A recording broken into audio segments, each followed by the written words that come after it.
Hello and welcome to Football Talk, the podcast with myself, Dave, and Josh. Hello. Hello, how are you? Good, thank you. How are you?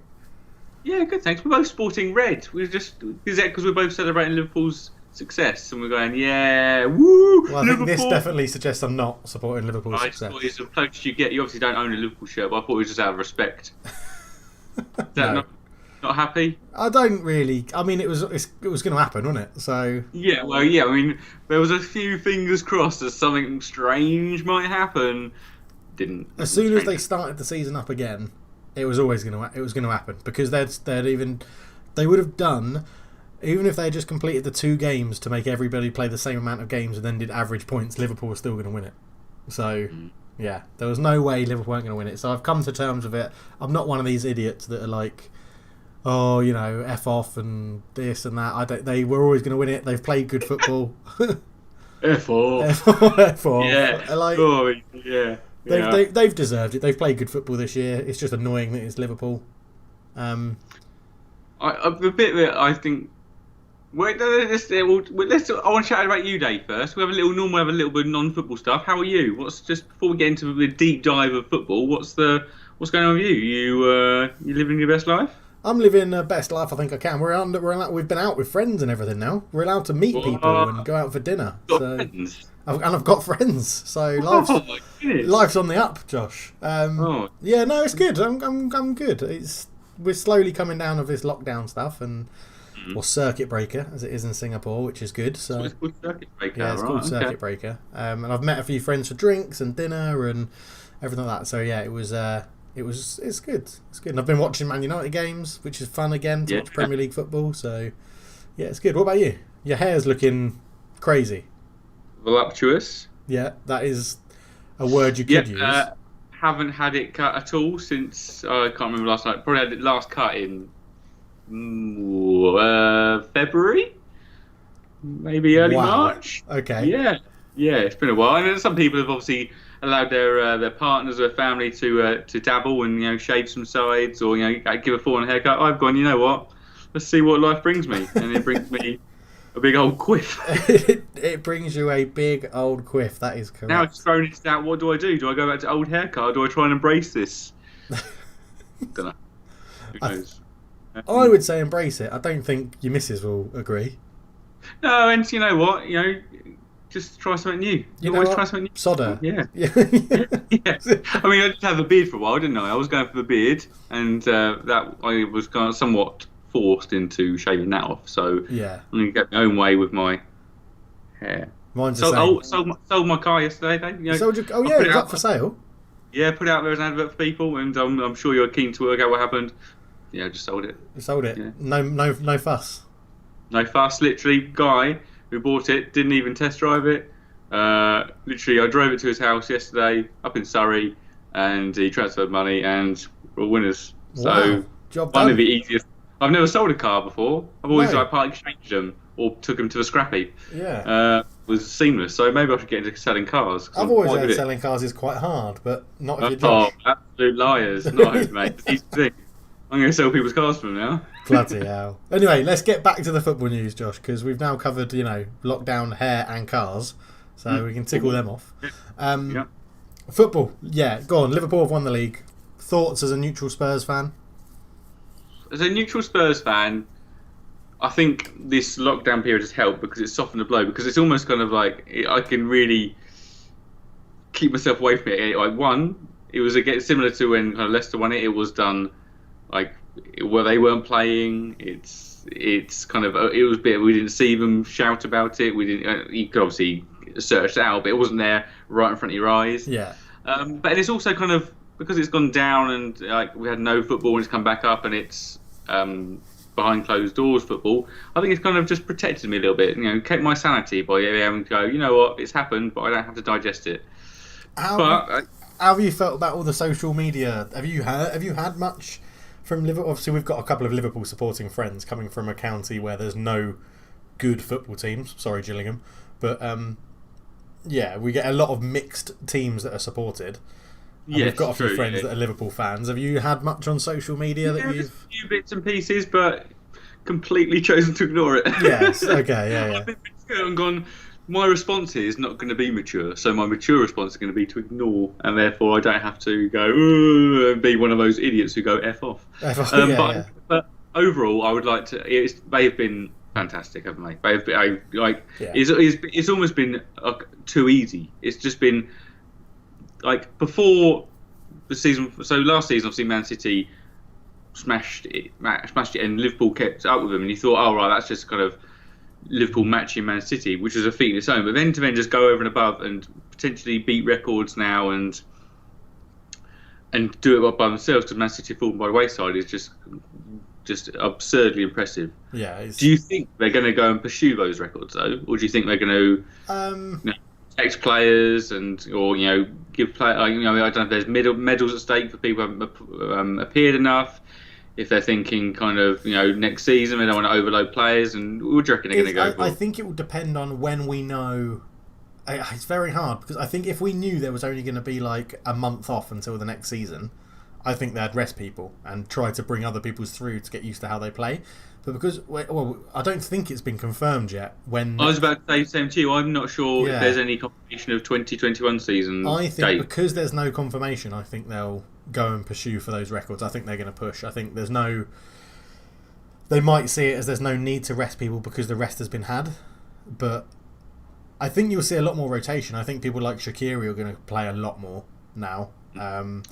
I think Naby Keita will probably play a lot more for them because he's not really been given a chance, and there's rumours he may be going. And Liverpool, the players can use it as an opportunity to say, I want to stay, this is what I can do. And the club can use it as an opportunity to say, well, we'll get you fit enough that when someone buys you, you can go and play straight away for them. And it's an interesting... you can showcase what you can do rather than well, he performed well 8 months ago. Is he actually still the same player?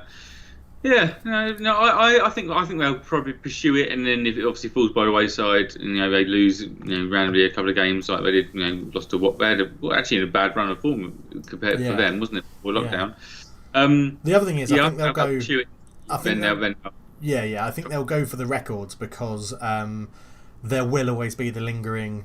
Well, it was COVID happened. COVID only, and so I think if they get the records to, they're getting drinks breaks and 5 subs. So yeah. But if they get the record to accompany it, it just backs up how good their season was before COVID, wasn't it? So to be able to get those records. But yeah, I think congratulations. So who's your standout Liverpool player well done. Season? You're not on the Jordan Henderson bandwagon, are you? No. I think he's done really very well. It's a bit strange to see. I don't know. You've gone back 10 years and said, would Jordan Henderson be lifting Champions League, captaining, lifting Champions League and Premier League? No, but he's obviously got his own talents. But Sadio Mane for me was just before you thought he was kind of like second or third in the list of their front three in terms of Salah, Firmino, Mane. He was there or thereabouts, but he's just blossomed this year and has been more of a main man than the others. If you're Real Madrid, Barcelona, Juventus, whoever, and you need to buy one of those front three, that's the one you go for? Yes, one I go for. Yeah, okay. I still think Van Dijk's just been ridiculously good. He's made them so solid at the back.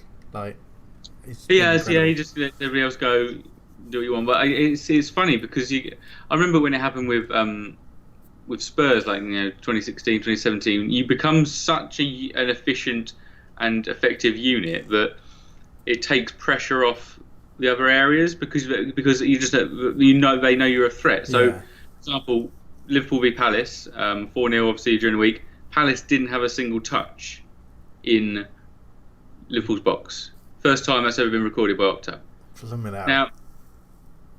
Now, is that then that's another clean sheet for Alisson, isn't it?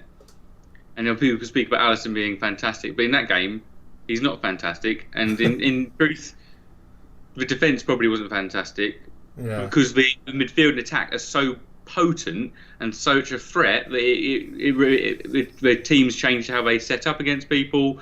They know they've got to really make the most of it. The pressure builds on those moments, and I would say, I don't know, the whole system creates that kind of security for others. And obviously, you need the players to back that up. If you know they've got a weak link, that gets exposed, and people know that Van Dijk isn't a weak link. But it's a bit of a catch-22. Where does it's a team game, and It's hard to pinpoint it, if you get what I mean. Yeah. So who's the man would you say is the most underrated player in that Liverpool starting 13, 14? Because they don't rotate that much, but who do you think's most underrated? So you've said Mane's player of the season for you. Because I've got one name that springs to mind for underrated, and it's not Jordan Henderson, but is it Wijnaldum? Yeah, Gigi Wijnaldum. Yeah, I think he's ridiculously good for what he does for them. Yeah, it's funny because their midfield isn't exactly expansive, is it?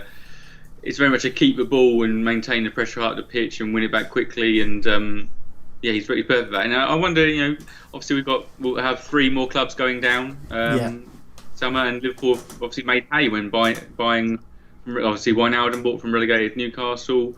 Robertson bought from relegated Hull. Shaqiri bought from relegated Stoke. And I wouldn't be surprised if we see him dip in again, because there'll be some good players going down. Yeah, definitely. Cool. So, congratulations, Liverpool. They've deserved it this season. It's been great. I think, Man City probably haven't challenged as much as they would have liked in terms of keeping pace, but I get that's another topic for a podcast. I think the Man City rebuild and what's going to require and what's going to happen. But yeah. I mean, it's interesting. Ross says Fabinho's underrated. Do you agree with that? I'd say you probably get I think so. I think people appreciate he's very good, but the people who are kind of really keen on football will do. But the people who just look at it from afar would, because there's very rarely goals and assists from him, but he gets both of those against Palace. Yeah. I think he's more likely to fly under the radar. But those, the way they acted so quickly after their Champions League loss, buying Fabinho, and it was just perfect business for him. And he took a little while to settle in. He had been getting up to speed and stuff, but he's been great for him. Yeah. Nice. Cool. Well, we'll leave the. It's weird for a Spurs fan and a Man United fan to talk about Liverpool and not get angry. But I think the writing's been on the wall for a while. So I think what we're going to next? I can't remember. We talked about this just before we started, but I didn't write it down. Well, I just wanted quick thoughts on Matteo Guendouzi. Oh, because obviously throat grab Mope has been, there's been no action for that, even though it's absolutely clear and apparent. And I don't know, I feel like there should be someone just going, stop being a knob. But the thoughts are that he does that, obviously a lot of like sledging, banter, whatever it is during the game, saying how much people learn and stuff. But then the kind of news during the week is that he's requested that he wants to leave Arsenal, and it strikes me as a bit of, does he think he's bigger than Arsenal? Do you think he's better than Arsenal? If he was to leave Arsenal, do you reckon he'd make a step up? Or I think he's at his limit. I think he's playing. I can't see him being a wonder kid like what people think of. It's much easier to say that attacking players are going to be like world class and wonder kids, but I don't see him getting any better than he is. I don't think he's shown anything to say there's potential there. Now, we're not, I'm not a professional player, I'm not a manager, I'm not seeing him every day, there might be, but I don't see it. I think if he went to somewhere like, a step up from Arsenal outside of England, let's say he went to Juventus, I think he would struggle. I don't think he'd be in their first team, but I don't think he'd be a dominating force in Italian football, and he's not a dominating force in English football, so he's not going to be a dominating force anywhere else. I think he's a cocky little git. I just don't really get on with get all the fuss about him. He looks good, and he looks good because he was plucked from League 2, Ligue 2, which is incredible to find that talent. But and I think he surprised a lot of people, because I don't think people would expect him to step into a side. And I think what the Arsenal fans like is that he's not afraid to take the ball in difficult situations. Obviously he fronts it, doesn't he? He puts himself about. I think a lot of Arsenal fans probably appreciate his kind of attitude and his kind of his drive. But I agree. I think he's maybe surprised people with the level he's at, expecting him to be a bit lower. But with you, I'm struggling to see him grow into a world beater. One thing that might change it is if they got rid of their other central midfielders and put him alongside better midfielders, he could then maybe elevate to another level. Like if he was alongside in Arsenal, alongside let's say peak Aaron Ramsey, and I think Torreira would probably get the best out of him as well. Let's say just not Granit Xhaka pretty much. I think it's a shock. Granit Xhaka is actually probably one of Arsenal's best, well, maybe Arsenal's best centre mid. It's like he used to be the kind of weak link we want to partner with. Now he's actually their midfield, and that's woeful. Yeah. That's woeful. If that's you're not challenging. I can't see them challenging top four if their central midfield partnership is Guendouzi and Xhaka. Torreira will come back and be the starting centre midfielder. He's a good little rabid little dog, isn't he? That runs around. Yeah, there's always been rumours about him wanting to go as well. Yeah, so. I think. I don't rate Guendouzi. I mean, that was the original question. I don't think he's going to be anything world beating. I don't think he's going to be like a Kante or even more of a player. I don't think he's going to be at the level of Aaron Ramsey, to be honest. And I don't think Aaron Ramsey's a world beater. So. Okay. Yeah. All right. But yeah, that's it really. So what? Where are we going next? Quiz. Yes, quiz. Well, quick shout out to Arya Robin joining his boyhood club. Coming out of retirement. Yeah, FC Groningen.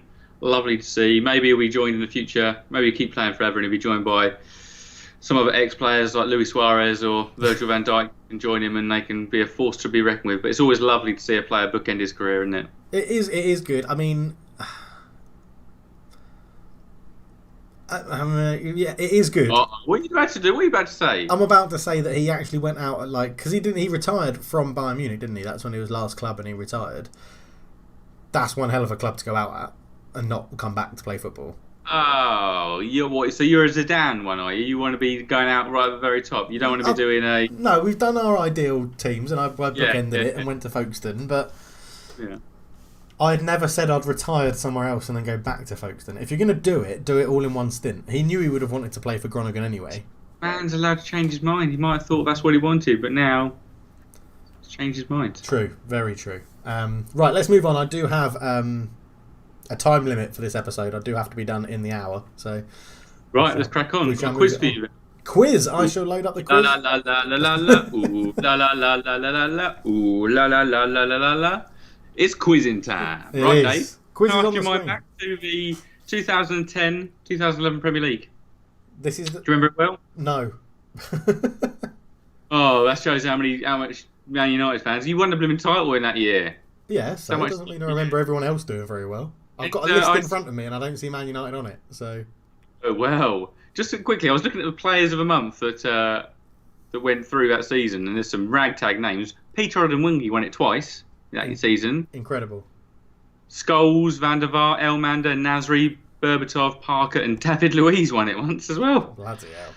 In this season. David Luiz, who signed a new contract, by the way, after his stellar performance. Ridiculous. Absolutely ridiculous that. I couldn't believe that when you got a new contract. If anyone's questioning, is money tight in the Premier League? Yes, because Arsenal would rather sign David Luiz on another contract than have to find someone else to fill the void. Yeah. But yes, Dave, this list is a list of ex-Manchester United players playing in the Premier League that season. Oh. Wow, okay. In 2010, 2011. In 2010, 2011. Man United players. Okay, so Bolton Wanderers, English... Chris Eagles. Oh, straight in with the Eagles. I mean, if I keep going, I'd have a haircut similar to his. You would. You'd need the headband to go with it as well. Oh, don't you worry. Chelsea, Nigerian, John Obi Mikel. And it's funny, you consider him an ex-Man United? Oh, my word. Hang on, I've got to get off the quiz so that people can see that. So... Josh, you can't see it. Can you just show everyone what you've just put in your hair, please? Because it doesn't. Well, I'm sat at my dressing table, and so I thought, you know what, I'll just take the opportunity to. I mean, you look like Todd Cantwell when he had his hair cut, and then you don't look like him. His hair. Well, yeah, dashing young man. Yeah, this old haggard man. Yes, it's John Obi Mikel, by the way. Yes. Okay, Everton, French. Oui. You speak Louis French. Saha. Louis Saha. Everton, English. I was gonna say Phil Neville. Well, why not say it, Dave? Yeah, Phil Neville. Everton, USA, Tim Howard. Oh yeah, the trifecta. Who's your favourite Man United player? Saha. Out of those three. Yeah. Yeah, Saha. Yeah. Although Tim Howard did prove at Everton he is a really good goalkeeper. I did like Tim Howard. He only got one season at United, was it? Yeah, 1.5 seasons. Yeah. Man all City. Because of that spilling against Porto and the Mourinho run. That's what did him in. Yeah. Man City, England. Owen Hargreaves. Oh, in there with the Hargreaves. Loved it with Hargreaves, especially for England. Oh, Oh, Carlos pissing Tevez is next, isn't he? oh, you're not a fan. Not when he moved to Man City, no. So, Newcastle United, England. One of them has got to be Alan Smith, Alan Smith. Yes. and the other Newcastle United, England. Yes. Premier League winner, actually. But not the EU, I don't think. Oh. Mm, Let me just check that. I'm pretty sure. Honours. This guy's honours read, yes, Premier League in the 15-16 season. oh wow. Who have we sold to Newcastle that isn't Alan Smith? I bet it's really obvious. No, I wouldn't say it's obvious, no. Oh, okay. Well, we'll skip. He only played 3 times for you. He had his old Royal Antwerp loan, obviously, and obviously a Sunderland loan, because, why not? Who the bloody hell is that? We'll come back to that one. Okay. Newcastle United French is light bulb head, Gabriel Obertan. Ooh. Head the same shape as a light bulb. Stoke City, England, Darren Fletcher. That point in time, Oh, no. 10, yeah, 11. 10-11. Phil Bardsley? Is he one of them? Phil Bardsley would tick your Sunderland list, I Oh, think. is it Sunderland? Okay. Yeah. I reckon this one, the Stoke City one, Oh, could read. Ryan Shawcross. No. But he has played for Man United in the League Cup. I'm pretty sure Ryan Shawcross played for Man United in the League Cup. Yes, he is. There's 3 Stokes, so he's one of the 3, yeah. He's one of the 3. Okay, so oh man, who else have we had that was obviously really bad that ended up at Stoke? I reckon it could read Gibraltar for one of these internationals. Oh, instead. Danny Higginbottom. Yes. Yeah, thanks for the clue. So I'm missing one more from Stoke. It's one more English Stoke player. Yeah, and this one's a right old doozy, I'd say. Okay, we'll come back to that one then. We'll come back to that one. Sunderland, England. So, I'm going to tick off Sunderland, Republic of Ireland at the bottom, Are you now? which I think is Darren Gibson. Darren Gibson probably still be at Man United at this point, Okay, I'd so in that say. case, it's Liam Miller. No. No? Oh my god. No. A bigger name than that, the Republic of Ireland one. I put him in the same bracket as Guendouzi. When he burst on the scene, he was better than people expected and never actually progressed. Oh wow. Okay. I thought I had that. That's thrown a right spanner in the works. That has, Josh. I thought I had that nailed. I thought I had that. Okay, we've got 4 English players. Oh, Danny Welbeck's one of them on loan. Is that no? Still would have been at United at this point. Oh my god. God, cast your mind back 9 years, Dave. I know. 10 years, yeah. This is so much. I was flying through the first ones. Well, you've got a real stumbling block now. Do you want me to give you some clues? Yeah. Okay, so the Sunderland 4 that you haven't got. Yeah.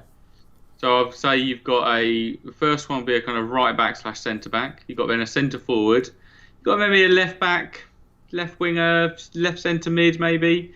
And then your last one, your Republic of Ireland, playing where you want. Playing where you want. John O'Shea. John O'Shea. Yeah. A left back, left winger, English. Yeah, he kept West Brom up, I think, by scoring Kieran a very. Richardson. Yeah. He didn't. He kept West Brom up. Did you say West Brom or Sunderland? I said West Brom, Oh, mate. sorry, So yeah, he kept West Brom up. Yeah, for Brian Robson in The Great Escape. was it Brian Robson? Was it? Yeah, Brian Robson was manager. Yeah. So that's 2 of the. What's that? Yeah, so you've got a striker, and then you've got a right-footed centre back, but probably played most of his time at United at right back, I'd say. A striker. A striker, yeah, was used as part of the transfer of Berbatov and Spurs. Actually. Oh, Fraser bloody Campbell. Telling me I don't remember him fondly. Jeez. What a step down that was. Yeah. Christ, yeah. Fraser Campbell for Berbatov. I bet everybody at Spurs was like, are you kidding me? Okay, well, I'm not going to get... We'll come back to the others at the end. West All Brom, right. England. You don't like him? I don't like him. No. Roy Hodgson. No, I'm joking. Anybody for Crystal Palace? Yeah. West Brom, England. Well, I'd say Kieran Richardson, but he's at Sunderland, so... Yeah. This is a goalkeeper. A goalkeeper? Yeah. That I don't like, who used to play for Man United. Yeah. I'm You drawing- questioned his mentality. Ben Foster. Yeah. I do like Ben Foster. I just didn't like him at United. Oh. Wigan Athletic, England. No. No chance there, mate. No. David Jones, that one. No, yeah, I wouldn't get that. Wolverhampton Wanderers, England. Striker. There's definitely no appearances for. He's got to be a youth player. Oh my god. Ebanks Blake. Ooh, yes. Yes. Right, we'll leave the others and we'll come back to them, Josh. At the towards the end of the show. Okay. That's a good quiz. That's really made me think that. With a little bit of a lack of sleep, my brain was struggling after the first 10. So Yeah, you came out flying, then fatigue set in, didn't it? yeah, I should have said, let's do the first column and then we'll do the second column at the end, and I would have seemed really good. But Yeah. Instead, you're scrambling around. Is everyone Kieran Richardson? Danny Welbeck. But yeah, good quiz. Right, we'll move on to quickly talk about some of the games from the week. Yeah, just what your thoughts quickly. Obviously, it's restarted. I think we were both a little bit hesitant. But what are your thoughts? Are you happy it's back? And do you know what I'm actually not too upset about is the fake crowd noise. You're not? Too upset about that? No. See, I have to watch it with the fake crowd noise. I can't watch it where you just hear the thud of the ball. I was upset that it was. I thought that was rubbish. Oh. I'm not upset about it. I actually think it's not the worst thing in the world. Oh yeah, no, I really like the fake crowd noise. Yeah. The way it's been brought back, I'm actually really happy with it, to be honest. Yeah. I think it's been done really well. I think it's been very good. Yeah, and I don't know whether that's just because I'm pleased just that it's back rather than it's not here. Like, it could have come back and been Man United under 23s versus Spurs under 23s, and I probably would have still been delighted because it was football. But yeah. I tell you, who's not happy. West Ham fans. No. Oh no. So obviously I watched Spurs West Ham earlier in the week. 2-0 Spurs, our first win in 7, and oh man, Tottenham Ham are the best ham. That's what's. Let's start with that game. Why not? We'll start. Yeah, go on. Let's have a proper review of that. So talk us through it, Josh. Thoughts? We struggled a bit. I think we made harder work of it than we probably needed to, because I think both sides were low on confidence. But it was lovely to see. I mean, we Spurs scored just before half time, but it was just ruled out for a very marginal offside against Son. That would have been a nice thing to go in with. But yeah, it was lovely to see Harry Kane scoring again. You could see, I don't know if you've seen his celebration. His celebration literally just slumps to the ground and just face down the ground. I think Lamella comes over to him to celebrate and is like, "Are you okay? Are you actually okay? You don't normally celebrate like this." Yeah.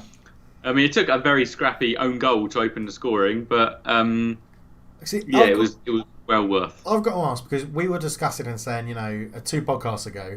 Which I should say, for those that are listening on Spotify and SoundCloud, if you're wondering what episode 100 is, it's because we did a live com of the game, watching it live, so we didn't put it up as on Spotify for episode 100, because it would just be weird. But are you disappointed? Because we were talking about this break being good for Spurs. It would give Mourinho basically a pre-season to work with some people, figure things out.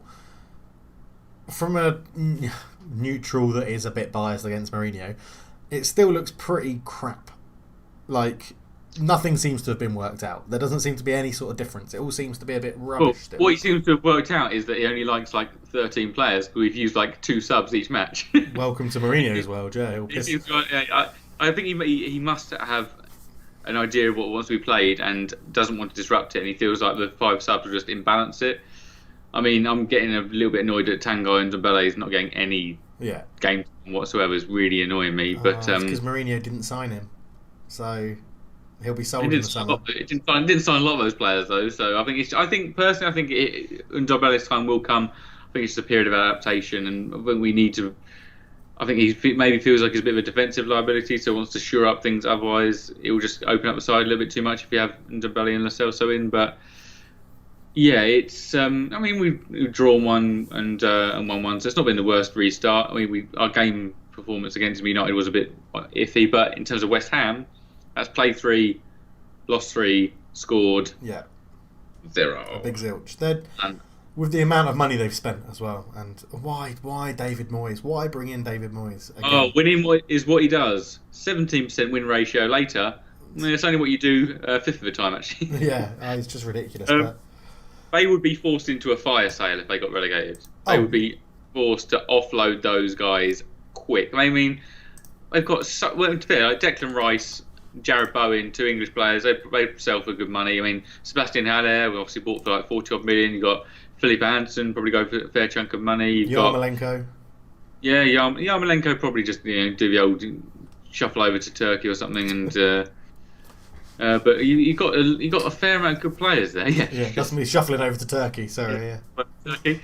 I mean, Fabianski will be a good buy for someone. I think there'll be a lot of demand for their players. Yeah. I'm not sure there'll be any more demand ever for David Moyes, though. No. Even if he keeps them up, I don't think there'll be a demand for him. Because it's rubbish. No. It's just rubbish. The football's crap. He's crap. The fans don't like it. It's just, that club is a shit show. Absolute. But yeah. Cool. Right, what game should we talk about next? Pay for a stadium if they go now. Yeah. What game should we talk about next? Saturday games. Are we going midweek or Saturdays? Let's go Man United, Sheffield United. Okay. Let's just talk quickly about that. We had Martial first hat trick since Robin van Persie. Yeah, in 2014. Yeah, the last hat trick. Martial did it well, and he's not really scored many goals like that previously. Like little, not scrappy, but close to the net goals. The first one was a very nice bit of movement from a throw in, and then it actually went to Rashford. Martial spun aside. Rashford, I think he was shooting just a really bad, because he's hit that so hard, that cross, unless it's something they have worked on, because he knows if I ping it in hard, something's going to happen. It's going to deflect somewhere. It's going to go for a corner. Yeah, the worst option. Yeah. But a lovely, well finished from Martial. All of his goals were taken very well. The little dink for the third, I think, was the best, which was really nice. Lovely these days, yeah. And I think it shows the break hasn't been good for Sheffield United. Like we said, they've lost a lot of that momentum, and they were missing 3 key defensive players. They were a settled 11. If it gets unsettled, they were missing Egan, O'Connor, and obviously Henderson in goal. Just a quick question on Henderson and De Gea. Would you swap now? Or not swap, but would you take Henderson to go in goal now and De Gea to be? No, I think De Gea has done enough previously to earn the chance of one more year, but it depends. If you got a huge bid for him, I'll take it. Yeah, if Real Madrid or Atletico Madrid or someone like that came in and were like, "Here's 80 million," I'd probably accept it, knowing that you've got Dean Henderson there. No one's ever bidding 80 million for De Gea. Well, I don't know. He's still a big name. He's still got the aura. The problem with De Gea is he's the better keeper when he's tested more. So when we had Smalling and Jones as our centre backs, he was tested all the time, which is why he won Player of the Year so many seasons at United. Yeah. Now it just seems he's a bit Titus Bramble-esque, so that when he doesn't do anything for a large portion of the game and then he has to do something, he's not really concentrating. But yeah, I don't think you can. I think he's given. He's been phenomenal, and he is a world-class goalkeeper on his day. And I think. Yeah. I mean, what was it? 7 clean sheets in a row we had before that. Before he conceded against. Who did we concede against? Really crap goal. It was shot at him. Us? Yeah, it was you. Yeah. Sorry, yeah. It was. I can't remember. I was drinking and it was 3 a.m, Josh. That's why I can't remember it. Steven Bergwijn's goal. Yeah. But when you saw that lineup, did you think, perfectly balanced? Matic, Pogba, Fernandes, Greenwood, Martial, Rashford. Is that your dream? I think Matic wouldn't be my dream. I think I'd probably like McTominay to grow into that role. He was fantastic in that match. He was. When I saw the lineup, that's what I thought. Yeah. But Matic was absolutely brilliant. I think Pogba and Fernandes was exactly what, as a Man United fan, you wanted it to see. it seems to have just released Pogba. He seems to have been like that. A weight has come off his shoulder about being the only creative spark in the team, which is amazing. I think there's a lot more to come from this team, and I really hope that in the transfer window we can keep the majority of it together. Matic has just signed the new contract, so he's going to be here for another year, which is good, as long as he knows what he's been told to do and like don't try and accelerate at any sort of speed because he can't do it. Oh. But I was pleasantly surprised by that. He scores a hat trick, but I'd say Martial is probably the likely one to be replaced in the front three for like the next few years. But if you had, I was thinking about this, if you had Sancho, Greenwood, and Rashford, yes. What? I think it would be incredible, but Rashford is playing his best football on the left. Yeah, Rashford left. You put Greenwood Sancho up top. Right. Well, yes, what you said is future lies as a striker. I think it does, but I'm very impressed with how much he cuts on his left foot and shoots, and why no one has gotten onto it. So, no one's gone onto it because he's scored barely any goals, has he? I mean, he's got 8. Yeah, he's the top scoring trios in the top in Europe. Have you seen that? Oh, well, let me guess. Including every single we include all your dross in your Europa League. We here probably. I'm not. That's what I'm not. But yeah, I mean, it's got to because that's so surprising. Yeah, but like, it was great. It was great. It's been great. I mean, the 1-1 draw with you guys was a bit disappointing, but I think it was always going to be a draw. I think that's why. Oh, yeah, you owe me my money. Yeah, my winning bets. You said you'd keep it. You said I'd keep it in the bank. Keep it in the bank, and we'll make some more bets. But yeah, and I think that game against Sheffield United was good. It's a bit false because, like you say, they're missing so many of their starting defensive players. But it's it was what 5th v 6th, wasn't it, in the league, and it was a game we had to win, and we did it very comfortably. So, all right.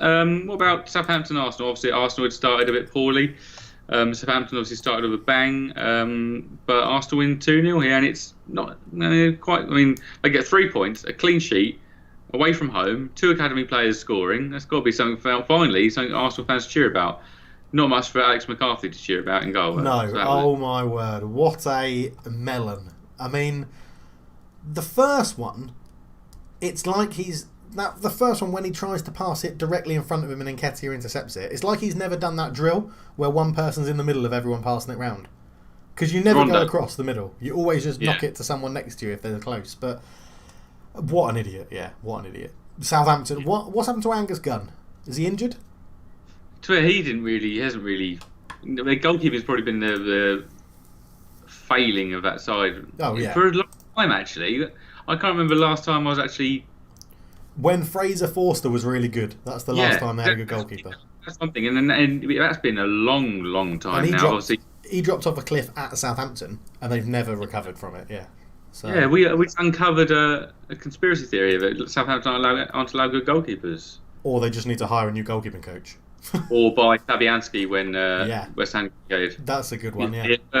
Yes. So, but yeah, Arsenal looked okay. I don't think they looked. It surprised me since coming to the league how selfless Aubameyang is, playing wide on the left, tracking back. For the main man, he actually is very selfless as a forward.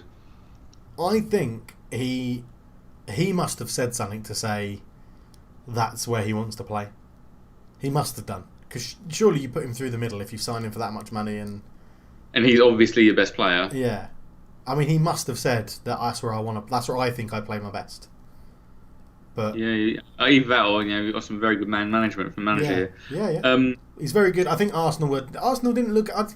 I don't think Arsenal looked anything special. I think they would give the 2-0 win because of defensive mistakes. Yeah, but I think it also just goes to reiterate that when Southampton are not very good at home, they're much better away. But it's not all as doom and gloom as everybody latches onto for Arsenal. They've still got some talent, but it's just not quite where it was. I'd say quickly on Dani Ceballos for Arsenal. Obviously started off quite well with his Arsenal career, but is definitely not a Madrid player in waiting. That guy.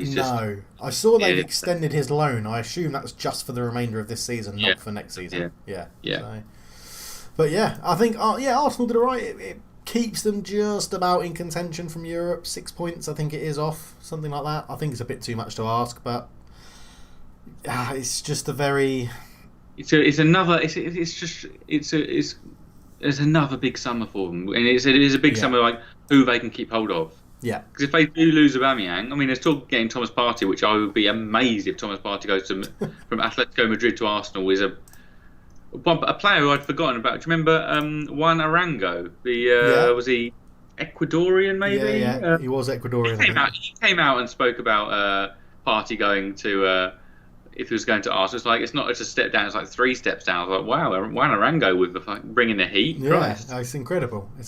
But you're right; they need a big summer in terms of bringing the right people in and keeping their best players. And well, is Guendouzi one of those? And is he going to go?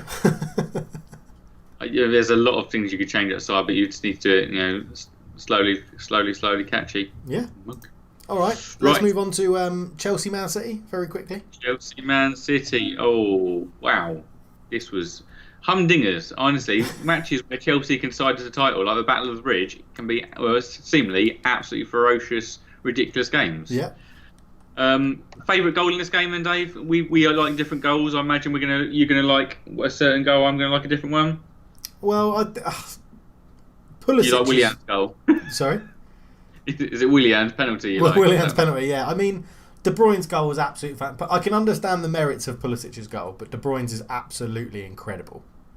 Yeah. De Bruyne's goal is better. De Bruyne's goal is better. De Bruyne is that's a tongue twister. De Bruyne's goal is better, but I can definitely respect Pulisic's goal. Although, Pulisic coming back, isn't he? He's obviously scored a hat-trick this season at Burnley. Is that right? Yeah. And he's had. I don't know, he's got a bit of flack, but he's had a pretty good first season in the Premier League, I'd say. I looked at, during his goal, the one thing I was disappointed with was Mendy's defending. It was dreadful. Mendy has got to go. He's just not good enough. We can't have another season of Man City paying hundreds of millions for fullbacks. They've got to get it right at some point. And the only consistent thing's been Kyle Walker. I know. So, but I just don't think he's very good, Mendy. But yeah, good goal from Pulisic. Chelsea. Why didn't Man City? If I ever wanted to win one game this season, it was that game. Oh, because your top 4 aspirations. Yeah. It would have really closed the gap. It would have been 49 to 51 point difference on the same amount of games. It was just, frustrating. But again, are we doing a disservice to Frank Lampard, Josh? A little bit, I think. I mean, let's not get it wrong. He's lost Eden Hazard, best player, created scored or assisted 50% of their goals last year. Yeah. Which is a challenge, and he did well bringing in new players and he played risky football. It's not been. I don't know. It's been a bit naive at times, it seems, and it's a bit surprising. I never thought I'd see Frank Lampard's sides line up like that. To be honest, I thought he'd be more cautious. Even though he's an attacking player, he seems like a very. I don't know. I'd have always put him down as more defensive.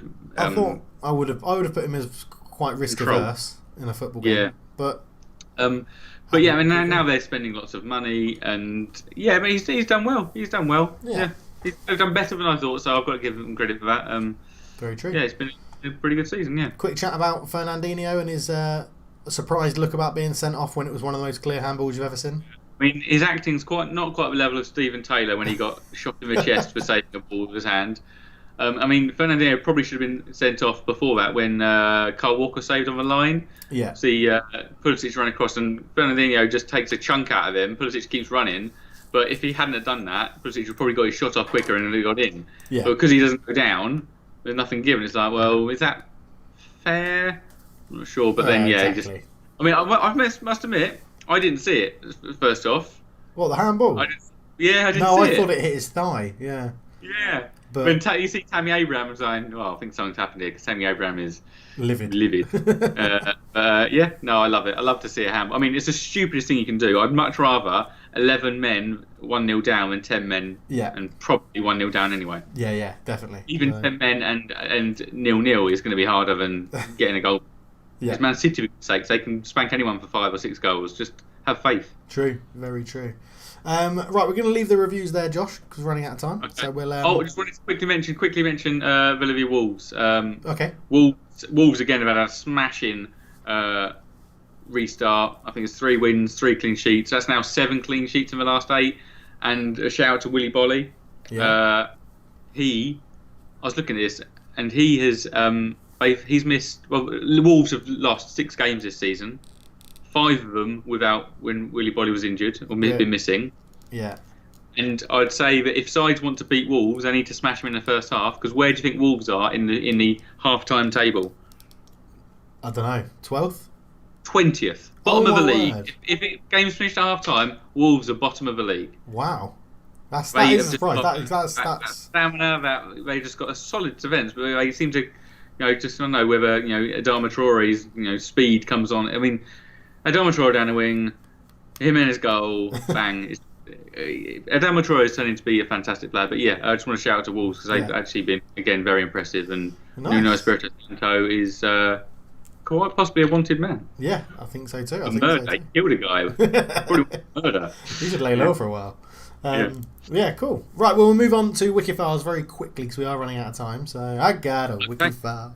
Here comes a Wikifile. I got a Wikifile for you. Hey! Right, so it's on the screen for the viewers. Say what you see, Josh, for those listening on Spotify, and let me know if you have any idea who that is.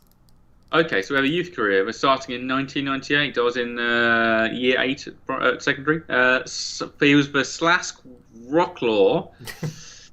Yep, that's right, definitely right. Then he only stays there a little bit, and he obviously maybe Uerdingen.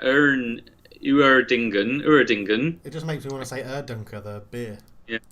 Oh. Erdinger. He goes to the A youth team, but then he steps up in the year 2000, 4 years for Hertha Berlin Eindrei. Is that what it is? 87 appearances for their second side. Doesn't make any appearances for their main side in that time, but does actually get a move to West Brom, to the Premier League, I'm presuming, and spends 3 years at West Brom, 31 appearances, and amazingly... Not all in the Premier League. Amazingly, then get a loan move to Manchester United from West Brom, 6 appearances. Makes a permanent move to Manchester United, 5 years at Manchester United, 26 appearances, no goals. No goals at all yet. 2012, moves on loan to Watford, 13 appearances, 0 goals. Then he moves to Brighton and Hove Albion. 2 years there, 84 appearances, also 0 goals. A year at Wolves, 13 appearances, 0 goals, and then finally finished his career, retiring last year, it seems. Yep. 4 years in Birmingham, 89 appearances, 0 goals. Any ideas? First idea was the goalkeeper, Ron Robert Zieler.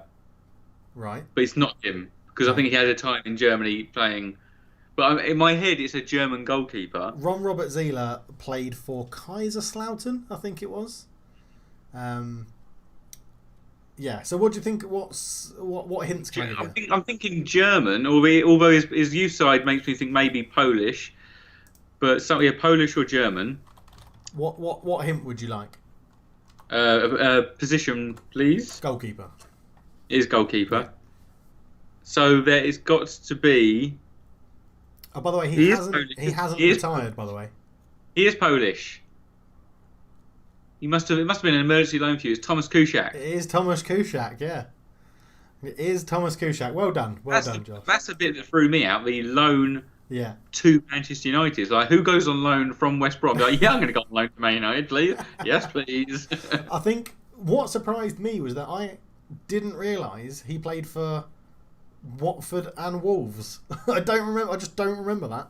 I don't remember anything post Man United. I remember him going to Brighton because he was their first choice keeper for a while. But no, got nothing there. Yeah. Do you want to have a stab at international stats? He wouldn't have played much, would he? He would have been behind Fabianski, maybe Szczesny, maybe a bit younger, but he's probably got 12 appearances. 11 for the national team. And it's funny on his on his Wikipedia page, it lists his current club as the Polish national team, which I suggest means he's still technically playing football but doesn't have a club, rather than free agent. And I'd say that they don't really need him for the national team anymore. They've got Chesney, they've got Fabianski, and they're not playing in the Euros, and so I think he can just go, you know what, I'm done. I was a big fan of Kuszczak at United as a backup keeper. You love a Man United backup keeper, are you? You're a big fan of Sergio Romero, aren't you? I am, yeah. I was a big fan of Lingard as well, or Lindegaard. Lindegaard, come on, it's not. Yeah, do you know what? One thing about Brighton, I noticed the other day, their shirt sponsor is Amex, American Express, and their kit is made by Nike. That's really high level in terms of manufacturer and sponsor, isn't it? That's like big brand, but it seems out of place. They're sponsored by Amex because they've got a joint sponsorship for the stadium and the kit. Yes, but it just seems like as a club, you'd think, you put me in the same bracket as a kind of, I don't know, they got us promoted with Huddersfield. You think that's similar, but very different branding, isn't it? Well, yeah. I guess Huddersfield are sponsored by Paddy Power, aren't they, this season? And they're in the Championship, so that's pretty big. But it's betting, so boo. But okay, we'll move back to credit cards. Yay! Yeah, let's move back to the quiz. Joshua, well done for the wiki file for getting it. I thought I'd thrown you off at first, but yeah, the quiz is back on the screen. So. Okay, so you have still to name an English. So this was the challenge Dave named the ex-Man United players playing in the Premier League in the year 2010-11. Dave has done pretty well, naming such greats as Christopher Eagles, Alan Smith, and Ben Foster. He's got a few names left. So we've got an English player at Newcastle. We've got an English player at Stoke, and we've got what else is it? And a final English player at Sunderland. So I'd say, well, all of them are defenders, and I'm not quite sure on one of them. Let me just check. I'm struggling with an English defender at Newcastle that used to play for us. Yeah. Okay. So one of them definitely has a bit of. Yeah, he's played all around actually. Yeah. So the English player at Newcastle. I mean, you'd remember him more from his Leicester City time. Oh, Danny Simpson. Danny Simpson, correct. Now, keep that first name and go over to Stoke. And who have you got? Danny Higginbottom. We've done that. No, there's another one. Danny. One appearance for Manchester United, then moved to Leeds, then to Preston, then to Stoke. Danny Pugh. Danny Pugh. Danny Pugh, Barney McGrew. And the final player, which is a surprise, I wouldn't have thought this would be, maybe obviously the order we've chosen him, but Sunderland, centre-back, England international. England international at Sunderland. In 2010 he was playing for Sunderland. 23 caps for England. Manchester United, Sunderland, Blackburn, Kerala Blasters. Won the Premier League he's got 5 Premier League titles, 2 FA Cups, 2 Football Leagues, 2 Community Shields, and 2 Champions Leagues. And you can't even name this man. He's in the PFA Team of the Year in 2000-2001, along such greats as Stephen Carr, Silvino, Yap Sam, Fabian Barthez, Gerrard, Keane, Vieira, Giggs, Sheringham, and Henry. Team of the Year, Dave. I know. Let me tell you about his personal life. It's in here somewhere. Come on. He's married to Leanne Wassell, with whom he lives with her 3 daughters, Hallie, Lelia, and Lola. His father passed away in 2008. His half-sister passed away in 2008 also. Oh, God, it's got dark quickly, isn't it? His younger brother, Reece, who plays for Bury, having joined the Manchester Where's Brown? Yeah, Reece Brown gave it away. Reece Brown. Oh, my goodness, you know his younger brother. Oh, where's Brown? Oh, dear. Bloody hell. Poor little Wes Brown. I didn't realise. I mean, again, I seem to forget these players' careers. Blackburn. I mean, only 5 appearances for Blackburn, but I don't have any memory about whatsoever. Wes Brown is 100% a player that as soon as he left Man United, I just didn't care about. Oh, what? He got 5... What PFA Team of the Year for you? I know. But I just honestly didn't give a crap about his career. John O'Shea, remembered like that. After saying Liam Miller and somebody else. But yeah. Darren Gibson is who I said. Darren Gibson, Liam Miller, John O'Shea is what I said. But yeah. Oh, his time at Kerala Blasters because he was reunited with former Man United coach René Moulenstein. Ah, there you go. René. Lovely René. But There we go. good quiz, Josh. Yeah, it's a thinker. It was a tough one because I rattled names off at the beginning and I had it sorted and then just died on my arse. So You did. Yeah, you did struggle there. yeah, but yeah, very good stuff. Very good stuff. Well, we're going to be back next week for another podcast reviewing a handful of games in probably a bit more detail because we won't have to chat around Liverpool winning the title and all that. That'll all be wrapped up. So, and we won't have such a time constraint, which I do apologise for because I forgot that I have my last family Zoom quiz today. Oh my goodness! So who drew the line? Who said this is ending now? Well, it's a draw between myself and my wife and my brother and his wife. So we've decided we need a quiz winner. So my parents are doing the quiz mastering, and this is it, head to head. Pressure's on after that performance of quiz. Hopefully, there's no questions on Wes Brown. Otherwise, you're going to be absolutely. Well, now you know about him. Yeah. Now you've learned about Wes Brown again. Do you want me to, I'll tell you one. Do you reckon there'll be a question of like, in the 2001 to 2002 PFA Team of the Year, who partnered Wes Brown at centre back? Yap Stam. Yap Stam. So go on, give me one more Wes Brown question. Give me a quick. He was. Well, how old is he now? Oh, 35. His grand old age of 40. Wow. Yeah. I did not know he was that much older than us. No. 40. Jeez.